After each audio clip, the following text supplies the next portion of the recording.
나는 나, 너는 너.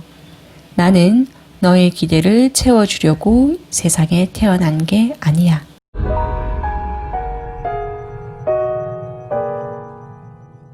안녕하세요. 북만남 대림입니다. 날 함부로 대하는 못된 사람들에게 악령을 구하는 법, 관계도 반품이 됩니다. 박민근 씨가 지은 책, 글담 출판사에서 나온 책을 가지고 두 번째 시간 얘기해 볼게요. 내 삶의 주인공은 나여야 되는데요. 사이코패스는 상대의 아픔이나 근심을 전혀 이해하지 못하는 정신적 문제를 가지고 있는 사람들을 사이코패스라고 합니다. 그래서 이들은 공감제로라고도 불리는데요. 성공한 사람들 가운데 그 비율이 높다는 겁니다. 영국에서 이루어진 조사에 따르면 대기업 CEO 가운데 3.5%가 사이코패스였다는 건데요. 평균이 보통 1% 정도인데, 1% 정도인데 3.5%에 달하는 수치라고 이야기합니다. 그러니까 성공한 사람들일수록 사이코패스까지는 아니더라도 공감 능력이 떨어진 사람들이 있을 수도 있다라는 거죠. 내가 얼마나 힘든지 이런 부분에 대해서 별로 생각하지 않고 자신의 삶의 들러리처럼 우리를 이용하는 사람들이 있다라는 거죠. 그들의 표정을 관찰해보라. 그런 말을 던지고도 아무렇지 않은 것 같은 표정, 상대의 마음을 전혀 보지 않는 표정. 사이코패스까지는 아닐지라도 공감 능력이 떨어지는 사람들이 있다라는 거죠. 그래서 그 사람의 들러리로 살아갈 필요 전혀 없습니다. 가짜 관계가 아닌 진짜 관계에 집중해야 한다. 그러니까 우리는 중요한 사람과 중요하지 않은 사람, 나에게 진짜 관계를 맺는 사람과 그렇지 않은 가짜 관계를 맺는 사람을 구분할 필요가 1층과 7층까지 관계에 대해서 나왔는데 7층, 우리가 정말 진짜 관계를 맺어야 되는 사람은 7층에 있는 사람들이에요. 가족. 그 다음에 6층에 있는 사람은 절친. 그 다음엔 친한 동료. 그 다음엔 친하지 않는 동료. 그리고 3층은 잘 아는 사람. 그리고 2층은 모르는 사람. 그리고 1층은 그냥 사람들. 그러니까 이 층수를 정확하게 구분을 하고 내가 어떤 관계, 진짜 관계를 맺어야 하는 사람들인가, 가짜 관계를 맺는 사람들인가. 그럼 가짜 관계를 맺는 사람들에게 우리가 너무 많은 애정과 너무 많은 정을 주면서 혼자 상처받을 필요는 없는 거죠. 그러니까 여기 있다고 생각한다면 어디까지 나에게 관여하게 할 것인가. 나에게 주어진 에너지가 한정되어 있으니까 중요한 사람들에게 관심을 못 가지는, 싫은 사람에게 무심하게 대하는 법을 한번 읽어드릴게요. 감정은 자연스러운 것이다. 그렇기 때문에 늘 자연스럽게 생겼다 사라진다. 나쁜 감정 역시 결국 사라질 것이다. 10년 후에도 저 사람의 저 행동이, 저 말이 내 삶에 큰 문제가 될까? 그럴 리 없다. 그러니 그 사람이 그러든지 말든지, 그러든 말든 내버려 두라. 저 사람은 언젠가 제 갈 길로 갈 것이다. 지금 저 사람의 행동이 10년 후에도 나에게 큰 문제가 될까를 멀리 보라는 거죠. 세 번째, 그 사람에게 당했을 때 내 감정의 적정 크기를 설정해 보자.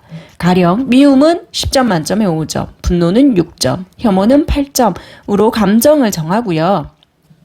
그 숫자를 넘지 않도록 주의를 기울여야 한다는 거죠. 그 사람의 잘못에 딱 맞을 만한 미움과 분노 적정값이란 사실은 존재하지 않지만 저자가 이렇게 말하는 이유는 너무 감정 허비를 하지 말라는 거죠. 너무 내 스스로 그 사람에게 감정 허비를 하지 말라. 네 번째, 천천히 가장 느린 걸음으로 한번 걸어보라 라고 합니다. 한 10분 정도만. 그 사람의 언행 따위는 생각하지 말고 걷고 있는 자신의 동작 하나하나, 나의 호흡 하나하나에 집중해보라 라고 이야기합니다. 천천히 음식을 먹어보라라고 이야기하거든요. 껌을 천천히 씹거나 귤 하나 정도 까먹으면서 그 사람 생각하지 말고 그 음식의 맛과 질감에 집중. 6번째, 지금 그 감정에 집중하지 말고 다른 사물에 포커스를 맞춰봐라. 숫자를 세워도 좋고요. 주변의 물건을 세심하게 쳐다봐도 좋다. 하늘을 볼 수 있다면 구름의 흐름을 응시해도 좋다. 그리고 어느 정도 마음이 가라앉았다면 다음에 글을 읽어보라. 제가 한번 읽어드릴게요. 나는 나, 너는 너. 나는 너의 기대를 채워주려고 세상에 태어난 게 아니야. 너 역시 나의 기대를 채우려고 살아가는 게 아니지. 우리가 마음이 맞는다면 그건 놀라운 일이야. 하지만 그렇지 않다고 해도 건물에 1층부터 7층까지 이야기를 했잖아요. 그런데 여기도 보면 이 층층마다 거리가 있어요. 층층마다. 난 어디에 있냐고요? 이 7층 위에 여기 있습니다. 거리를 유지하셔야 돼요. 그 사람은 그 사람의 존재하는 이유가 있고 나도 나의 존재의 이유가 있어요. 각자는 각자의 삶을 살아갈 수 있도록 적정한 거리를 유지해야 합니다. 나는 나, 너는 너. 그게 가족일지라도요. 기분을 다스리는 50가지 방법. 제가 읽어드릴게요. 1.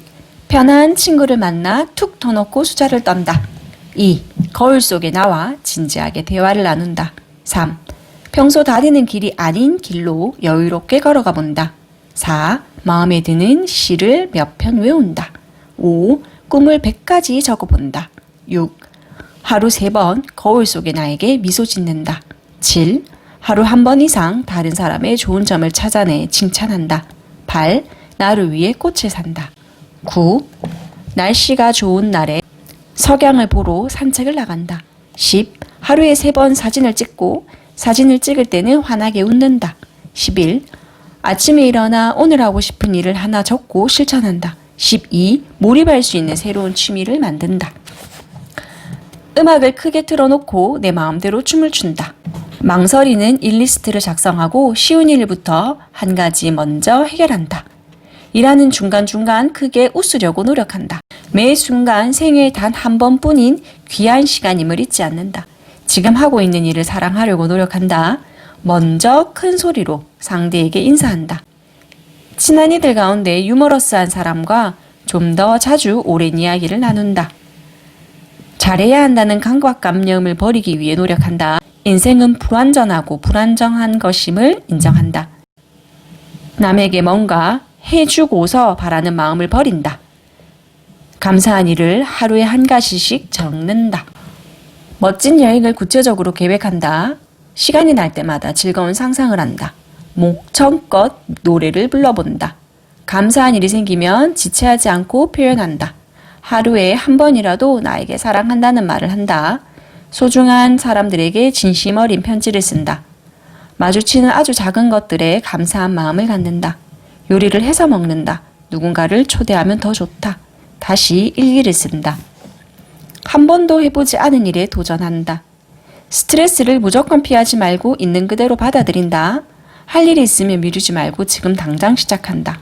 울고 싶을 땐 소리내어 실컷 운다. 숨을 깊고 길게 들이마시고 내쉰다. 인생은 본디 혼자라는 사실을 부정하지 않는다.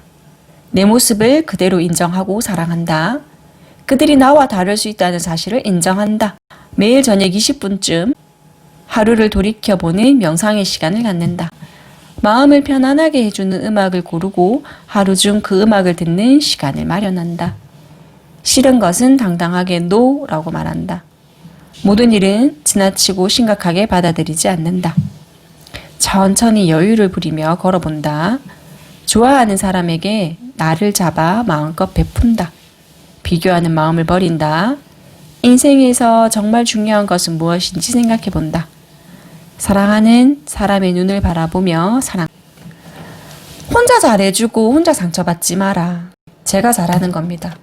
남이 해달라고 한 것도 아닌데 혼자 잘해줘 놓고는 그 사람이 저에게 해주지 않는다고. 진짜 관계를 맺으며 살아가고 싶은 당신에게 라고 에필로그에 보면요. 날 함부로 대하는 못된 사람들에게 안녕을 구하는 법, 관계도 반품이 됩니다 라는 제목을 보고 책을 읽었는데, 여기서 우리가 고민해 봐야 되는 부분은 반품해야 할 관계인가 수선해야 하는 관계인가에 대해서 고민을 하고, 나는 나, 너는 너, 적당한 거리를 유지. 내 삶의 주인은 나여야 합니다. 더 이상 들러리로 살지 마시고요. 자신의 인생의 주인공은 본인임을 잊지 마세요. 주인공이 본인이고 내 삶의 선택은 내가 할 수 있는 것입니다. 가짜 관계와 진짜 관계를 구분하시고요. 진짜 관계에 우리 집중하면서 살아가요. 먼저 요구하지 않으면 원하는 것을 얻을 수 없습니다. 요구하지 않으면 어느 누구도 내가 무엇을 원하는지 알 수 없어요. 그래서 자기 주장 훈련, 내가 요구하는 것을, 내가 주장하는 것을 당당하게 이야기할 수 있는 연습을 하셔야 해요. 그리고 이 관계, 진짜 관계와 가짜 관계를 구분할 수 있어야 되겠죠. 7층에 있는 사람인지, 6층에 있는 사람인지, 5층에 있는 사람인지, 4층에 있는 사람인지, 3층에 있는 사람인지, 2층에 있는 사람인지, 1층에 있는 사람인지. 그리고 그들과 적정한 거리를 유지하셔야 합니다. 아무리 친하다고 해도 가족이 될 수는 없는 거거든요. 그래서 그러한 행동을 하셔야 해요. 어떤 사람이 선을 넘어온다면 그 선을 넘어오는 것을 그대로 두면 안 되겠죠. 적당한 거리를 유지해야 합니다. 모든 것을 온전히 받아들였다면 그 다음에는 좋은 마음을 가져야 한다. 끝으로 가장 중요한 것은 그 상처를 사랑으로 극복하는 것이다. 사랑이 아니라면 어떤 상처도 온전히 치유되긴 어렵다. 어떤 사랑일까요? 나를 사랑하는 마음입니다. 어떠한 관계들, 제일 중요한 관계는 나와 나 자신의 관계예요. 내가 제일 사랑해야 돼요. 내가 나를 제일 사랑해야 돼요. 나를 조금씩 무너뜨리는 관계가 있다면 용기 있게 과감히 내던져야 하고요. 조금 더 나은 관계를 맺기 위해서, 그렇지 않은 관계라면 수선해야 되겠죠? 용기를 내시면 됩니다. 이 책을 통해 당신이 조금이라도 끊임없이 생겨나는 관계의 문제에 유연하게 대처하기를 바란다. 좋은 관계 맺기란 다른 사람과 진심을 나눌 용기만 있다면 그리 어려운 일은 정말 힘들었겠구나. 내가 얼마나 힘들었는지 알아. 그런 외로움의 시간을 잘 견뎌서 지금에 이르렀구나. 외로움이 너를 이렇게까지 성장시켰어. 외로움이 무조건 나쁜 건 아닐 거야. 너의 존재를 사랑해. 너는 참 소중한 사람이야. 귀한 시간 내어서 제 영상 들어주셔서 감사합니다. 여러분 사랑합니다. 여러분 참 소중한 사람이에요. 감사합니다. 북만남 대림이었습니다.